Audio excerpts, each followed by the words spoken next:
A lot of people think that a timeout is not a good thing, and it's the way we've been promoting it. We've been marketing it all wrong.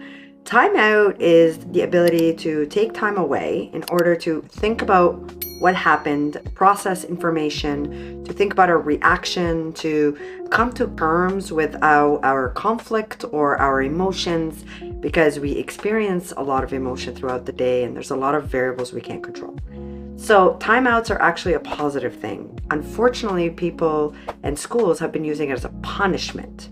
It's almost like I'm taking you out of the class, disgracing you, humiliating you, and putting you away from the rest of us in order to feel the shame and be humiliated and be sort of pointed out.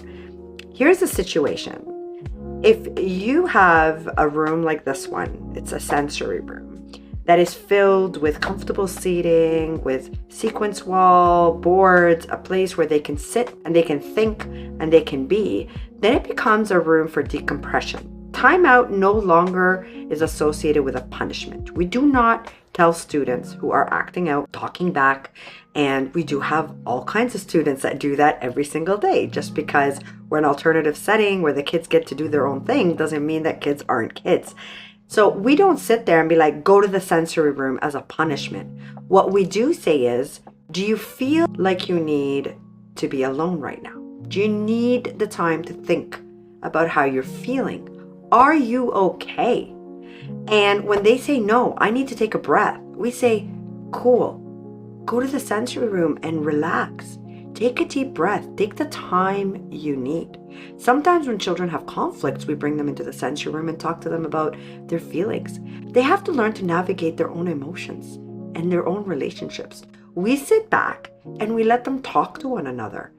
Even if what they're saying to each other is, I hate you, I can't stand you, but why? Well, because you did this and this. Whoa, I didn't even know I hurt you when I did this and this. And all of a sudden, there's this understanding in the midst of the storm. We don't need to control everything. We just need to let children be. And sometimes they come in here and they're sick, they're tired, they haven't slept all night, their parents were fighting the night before, or maybe something happened and they needed to go to a big family dinner, and they're just so dysregulated when they come here.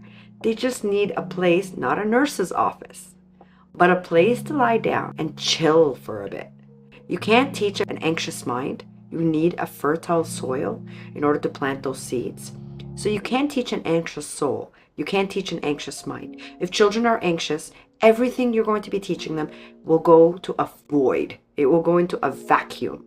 So make sure that children are consistently feeling safe and feeling calm. The way we do that is through using the sensory room, but also enabling the students within the classroom to just rest and be.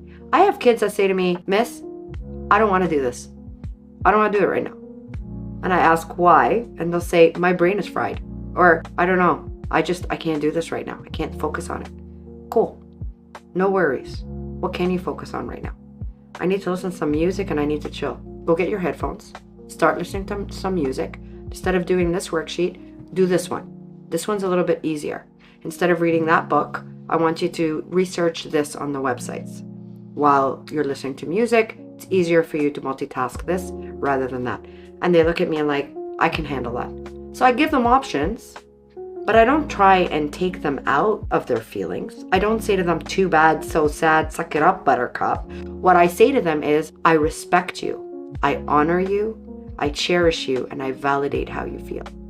And so timeouts can be a really good thing. I don't know about you, but there's a lot of times during meetings and conferences and really long discussions that I am begging for a timeout.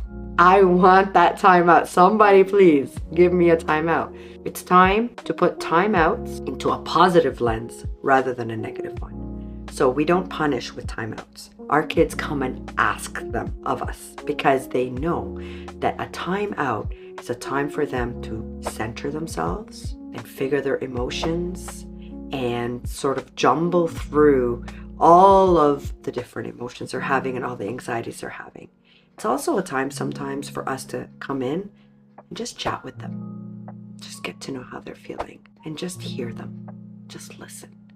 Sometimes all they have to do is just say it out loud, get it out of the way, how they're feeling, what they're afraid of, only for them to realize, maybe I shouldn't be afraid of this. This sounds silly. Do you think it sounds silly? Yeah, it actually is silly.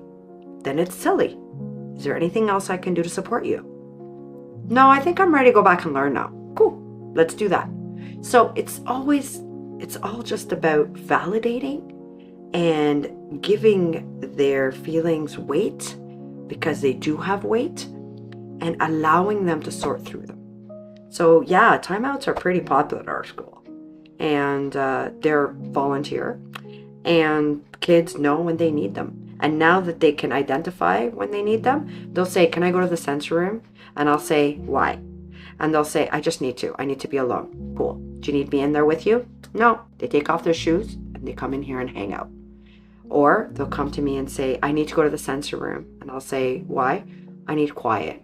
I need space. I need my own time. And I'll be like, cool. Do you need me to come in there with you? No, I'm good. All right, cool. You've got 5 minutes. You've got 10 minutes. How much time do you need? Sometimes I ask. But most of the time I give them 5 to 10 minutes. They'll come back in if they want more time and get an extension. But I usually give them sort of a deadline, because I don't want them also feeling like they could be in here all day. They're not alone. They're never alone. We're always there for them. But in order to be there for them, sometimes we have to leave them